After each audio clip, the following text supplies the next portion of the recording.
She on already? Yep. All right.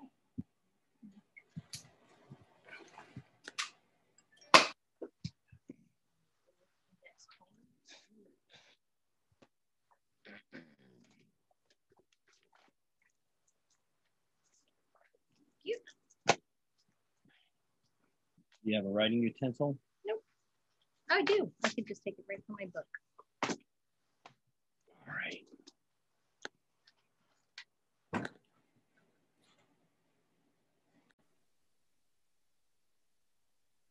Marcy, thanks for joining us today. I'm so glad I finally get to meet you, even if it's just virtually. Kevin talks, really highly about you and your company quite a lot. So why don't you start off by telling us a little bit about what you do with SpaceFlight Industries? Sure. Yeah, it's great to meet you, Shauna. Kevin, great to see you again. Thanks for inviting me to chat with you here. So I'm one of the senior mission managers at SpaceFlight, and basically what we do is we get satellites launched. We procure capacity on launch vehicles, various launch vehicles around the world. Our customers have satellites that they want to launch, and as a mission manager, I help guide our customers through the entire process so that they understand, to help them meet all of the technical requirements that they have to meet to launch on a particular launch vehicle. We'd make sure that they understand the interface requirements for the separation system that will actually deploy them on orbit once the rocket does launch. Help, in addition to the technical requirements, help with navigating the regulatory requirements with launch licensing and work, FCC and also transportation. There's with all the there can be hazardous items on spacecraft like lithium-ion batteries or maybe they're fueled spacecraft. So we help with the logistics as well. I've been doing this just about 4 years now for spaceflight. That's great. Now, SpaceFlight Industries, for our listeners, what Marcy just described is you have a launch provider and you have a satellite customer, but the satellite customer does not have the resources often or the knowledge to seamlessly integrate with that launch provider. And so Marcy is that person, that engineer that helps you integrate, if you will. And that's exactly what she did for us. Could you share a little bit about the heart? You're obviously a service provider. You're an excellent service provider, but you also have hardware. Are you still using the free flyer in some of your low Earth orbit missions? And could you tell us about that? Yeah, absolutely. So really exciting development where we're at right now with, we have the orbiter transfer vehicle line that we've developed is, we call them the Sherpas. And there's 3 different Sherpa variants that we use. And the Sherpa basically, we can integrate multiple satellites to one Sherpa ring and integrate that to a port on like a Falcon 9 launch vehicle. And we've got one that does not have propulsion. And then we have 2 other variants that do have propulsion, one to go fast and one to go far, to kind of put it in a nutshell. We flew our first Sherpa of this family on the SpaceX Transporter 1 mission, which we called SpaceX Rideshare 3 is the nomenclature we had for that. And that was back earlier this year in January that we successfully flew that and successfully deployed all of our satellite customers from that. We also have we've developed our own Avionics sequencer that flew on that mission as well for the first time. And what that does is basically, you've got numerous satellites on a Sherpa, and they can't just all deploy at once. So they need to be deployed in a sequence to make sure, that we also do like the collision avoidance analysis and ensure that they're, look at the tip-off rate to make sure that, one satellite isn't going and it kind of makes everything go wonky for the rest of it to try to put it in the simplest terms, wonky. But Newton's law, right? Action, reaction. So yeah, that's it. Action, reaction. So we do all of that mission analysis. But basically, the avionics sequencer, we program that to time each deployment. So it'll send a deployment command to each separation system, or and so that the and that so we proved that out on that SpaceX mission in January, and now we have the end of this month.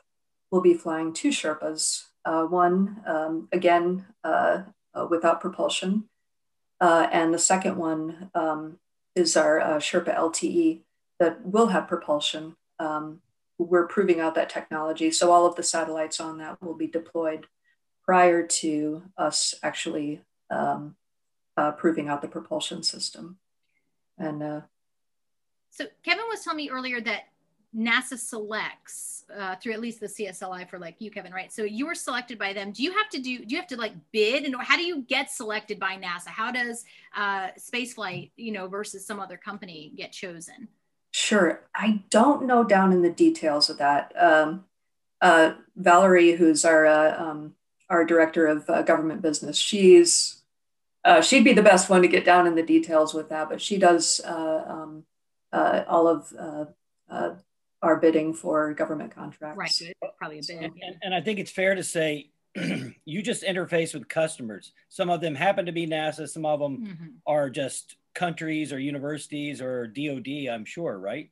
Yeah, that's what's one of my favorite. Well, it is my. Oh gosh, my favorite. I've got two favorite things about my job. One of them is, of course, we're getting to put hands on hardware that goes into space. That's awesome.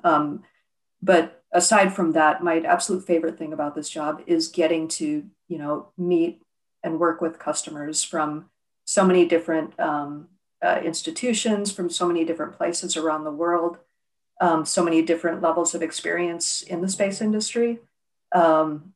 It's really cool, and everyone involved in commercial space is so enthusiastic about it, right? Because it's awesome what we're doing.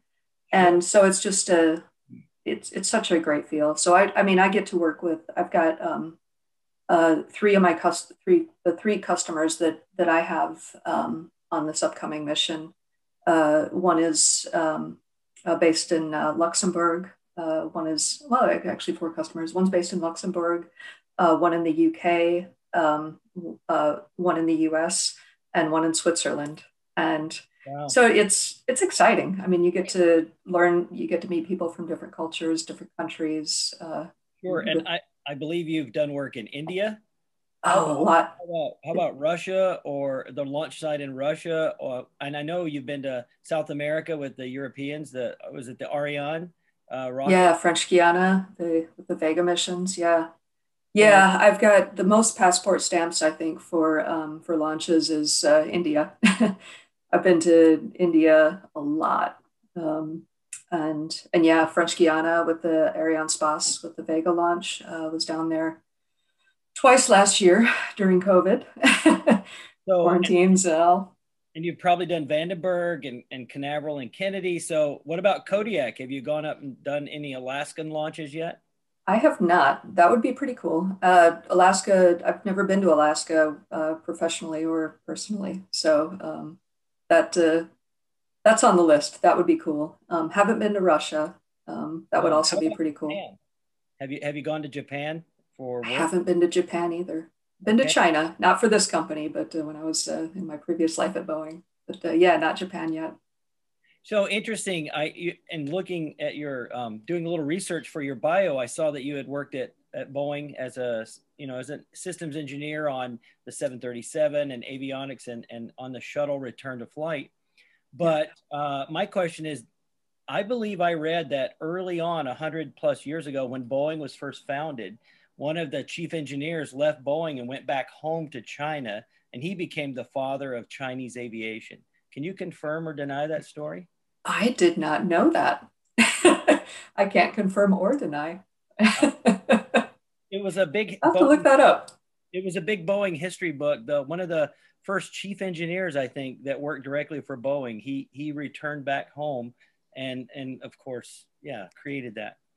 So talking a little bit about your previous life, prior to spaceflight, tell us a little bit about growing up and how you even decided to get involved in space. Was it a first choice? What did it just come about? How did you get where you are? I don't know. That's kind of how life happens a lot.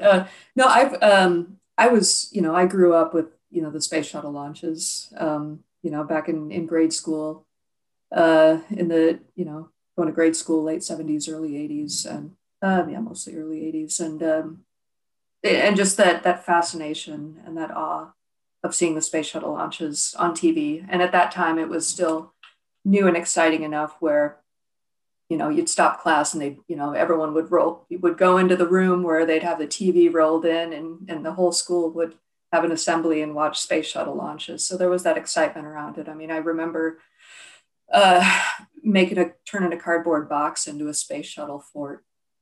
And actually my friends and I, we wrote a play about,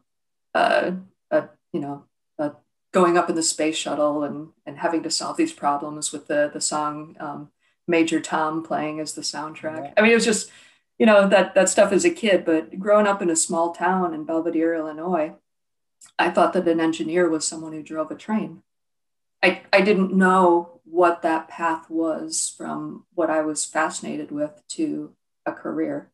And so it took me a long time to get there. I mean, I didn't actually, I joined the Air Force and worked on F-15s. And from there, I had the GI Bill. And by that time, I knew what an engineer was. So decided to pursue that path and applied for my dream job at the time, which was being a systems engineer working on the space shuttle. So you are the reason that for 40 plus years, no F-15's ever been shot down in combat. Is that right? I worked at a pilot training base. I don't know. That's a very impressive record, that number one, it's been a superiority fighter for so long and it stayed relevant. And I understand they're going to keep making them and whatnot. It's an awesome bird. Yeah. Yeah. Did you find that, and by the way, I grew up, my grandparents lived at basically the end of the runway at Seymour Johnson Air Force Base. So as a kid, wow. I would go watch at night, the Phantoms would take off with their afterburners. And as a kid, that was incredibly memorable, seeing those jets. But so cool. Wow. When you were when you went into the Air Force, did you say, I want to work in aviation, or is that where you were just assigned? Did you intentionally set out to be involved with aviation from the beginning? Absolutely. Yeah. I mean, I've always been, like you talk about, watching planes take off from the end of the runway. I used to drive out to the airport in Rockford, Illinois, and at night. And, once I got my driver's license, and watch planes take off at night. And those, the feeling of those blue runway lights. And it was just, so I've always been fascinated with things that go up. And so when I would join the Air Force, it was, I want to do something that's got a long tech school because I knew I'd get the best training, and I wanted to do something with airplanes. So avionics technician was it. For our listeners, Marcy obtained a electrical engineering degree, and those of you in science or STEM fields know that that's one of the toughest. That's a very rigorous career. It's a very rigorous degree to pursue, electrical engineering. There's a lot of profanity used with circuits classes and Kirchhoff's rules. And I teach 8th graders Kirchhoff's rules, so we have a lot of fun with that. But, oh my gosh. Do you allow them the profanity? Because you should. We listen to a little AC/DC now and then, and Queen in class to help calm the nerves. But right on. So you knew you knew you wanted to be in a certain space. Did you find that in your time in the Air Force now, when you were in, my daughter was in the Air Force also, did you have a lot of, I imagine there weren't a lot of women in the sector that you were in, or the specific technician role. Can you describe what that was like? Yeah, there were in in tech school, in the class that I was in tech school, I was the only woman the only female in the class. And then when I got to my permanent duty station, I was stationed at Nellis Air Force Base out in Las Vegas. There were 2 other women in the shop, and we were running a 2-shift operation, and so there were 3 of us. So it was like, okay, fit in, be one of the guys. Yeah, there were some things to kind of navigate that were a little different that if I was actually one of the guys. But it was in general, I would say, and especially, and I don't know if it was because of the career field I was in also, it was fine. Mm-hmm. Now, yeah. Did you choose the university after your Air Force time because of where you lived or because of the type of program they had? What drew you back to Illinois for school? Yeah, it was both of those. So, like I mentioned, I had the GI Bill, and also Illinois has a program where if you enlist in the military in Illinois, and you get excuse me, and you get an honorable discharge from the military, you can go to any Illinois state school tuition free. Oh, and wow. so I was able to not have to pay tuition and use my GI Bill for living expenses. That's still had to have part-time jobs, and I was doing my Air National Guard duty once a month as well. But Southern Illinois University, I chose Southern Illinois of the Illinois State Universities because they had both an engineering school, but also an aviation school.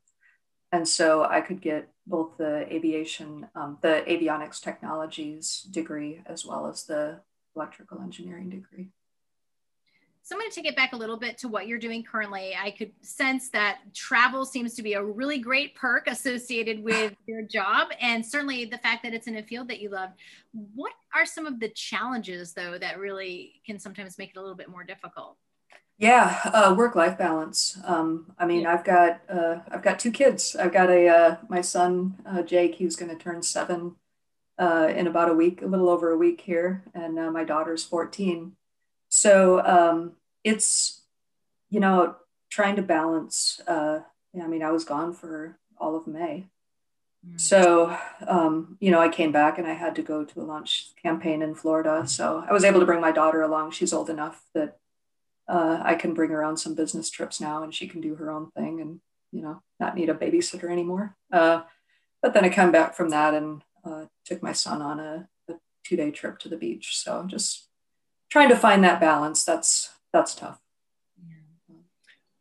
Would you say that SpaceFlight Industries has had some very good years recently and it's really a company on the rise? And could you talk just a little bit about, I mean, you've been there 4 years, you are a senior mission manager, you're probably at least well-liked there, if not, and probably very, very important. So how do you see your company growing, and do you feel like you're competitively, I presume SpaceFlight, I only know of 2 integrators, right? And you're one of them. But how would you speak to SpaceFlight and their growth in the future? Yeah, we're actually, we are now SpaceFlight Inc. We're no longer under the SpaceFlight Industries umbrella. We split off from SpaceFlight Industries about a year, almost exactly a year ago now, just a year and a couple days ago officially. And we're part of Mitsui Industries now. And what that has enabled us to do is really, we've got the ability now, the funding to be able to do a lot of the R&D work that we want to do, that we need to do in order to continue to grow and to continue to be competitive. And that's where the Sherpa orbital transfer vehicles really differentiate us. There are other launch services providers, other integrators in the industry. I think we've worked with every launch vehicle provider, almost every launch vehicle provider in the world. I think we've probably launched more satellites than any other integrator. in the world has. And so we're really poised to continue to be competitive and to continue to be at the top of the industry and continue to be the top choice for our customers. Now, I presume most of your business has been LEO, but do you have any out to GEO, and do you anticipate that you guys will be sending vehicles maybe to the moon or to Mars or anywhere beyond low Earth orbit? That would be pretty cool. Yeah, we had, don't want to misspeak, but I believe we had a GEO mission about a year ago, but I don't want to misspeak on that. And I'm not exactly sure what all of the capabilities of our Sherpa variant that is intended to go far will be, but I think that will go beyond LEO. Awesome. Well, as we get ready to wrap up, we normally kind of close with a general advice question. So if you were to share some advice for maybe the students who are coming behind you, and particularly girls out there who might be thinking about going this route, what would you say? Oh gosh, have fun. You know, really, if you're interested in something, if you're enthused about something, just go for it. And my gosh, you've got Kevin. You're such an incredible mentor and teacher to these kids that, you know, I look back at the little girl that I was that didn't know what that path was, and you're showing them the roadmap to their dreams. Really, you know, think about what it is that makes you happy, what it is that you're interested in, and just go for it. Don't let anything get in your way. And also be a kid. Enjoy being a kid while you're at it. If someone's interested and they want to find you on the web, is there a website where we can direct folks? Well, we've got our spaceflight.com website. I'm on LinkedIn. I'm on the Facebook. The SpaceFlight on there in the link. And so I think that kind of wraps it up, unless you have any other questions. No, I appreciate what you said. We really are trying to make our Aerospace and Innovation Academy a place where 10-year-olds that say, I want to do something in aerospace, we can help them walk right down the road, you know, just get them to college at least. See, for me, I think it's those who don't even know, because I'm not even at all spacey or sciencey. I was an English teacher. When I met Kevin, I was the debate coach. And that's, I came on board because his kids are being asked to go speak at like NASA or the White House or whatever. So I'm like, well, I will help them speak. So that's kind of how I got involved. But like going on the trips, I realized, oh, I could have done this. I didn't know that I could have done something. Right. I had no idea that it was within a path for me to even be thinking about. I thought, you know, aerospace was only an astronaut. I had no idea it was an entire industry. We like you because we want our kids, as you are, to be creative, a critical thinker, and be confident in articulating whatever it is their technical knowledge, right? Engineers get branded as being bad communicators, and she and I, well, mostly she helps us crush that myth that you can't be a good engineer and be a good communicator at the same time. So awesome. We think those are the most powerful kids, right? A confident speaker who knows their stuff. So cool. And I have to say, if I have time still, your kids were my favorite customer. They're so incredibly professional, on the ball, great communicators, got the job done. They knew what to do. They were prepared. They were every step of the way throughout. I mean, and that's kudos to you. They're fantastic. Well, thank you. We've written 13 proposals. We've gotten shot down on 11. Well, we were shot down on 11 of the 13 proposals. So you got 2. Yeah, the second one is supposed to fly in December. But now I'm to the point where, you know, screw it. Let's just raise some money and fly our own and not try to win the NASA competition. And that way we can drive our own train a little bit, so to speak. So fantastic. I hope it's with SpaceFlight, because you definitely pointed me to some folks, and we're well on our way to doing that. So I want to thank you again, Marcy. You are a talented musician and a great engineer, and you helped our little ragtag bunch of middle school students get to space the first time. So obviously we're forever grateful for that. And I hope that we can work with you many more times in the next few years. I sure hope so. That would be fantastic. And thank you again for speaking at our Wolfpack meeting tomorrow night. Yeah. not open to the public, but the kids are going to have a blast. So we thank you for your time. So nice to meet you. Yeah, thank you. Well, I'm glad to have finally met the rock star that you're always talking about, between, you know, her aerospace work and also her music work, right? So I think what I take away most from that, the idea that you can be passionate about a multitude of things and find a way to have that balance in your life. Even though she says that that's kind of an issue or a problem, she seems to be doing a pretty good job of making sure that all the things that she loves are things that she gets to participate in. Absolutely. And if you, I think back to her advice for students about, just deep dive, have fun, enjoy yourself.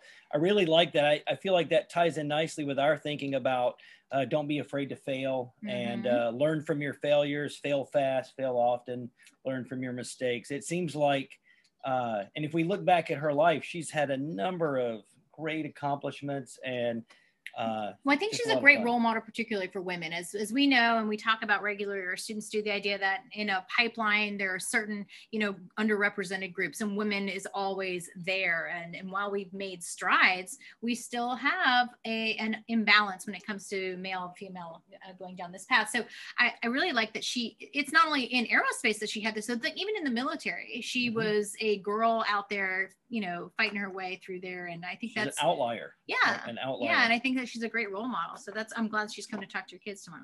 Excellent. Excellent. Well, we invite you to join us again, and let's go to space.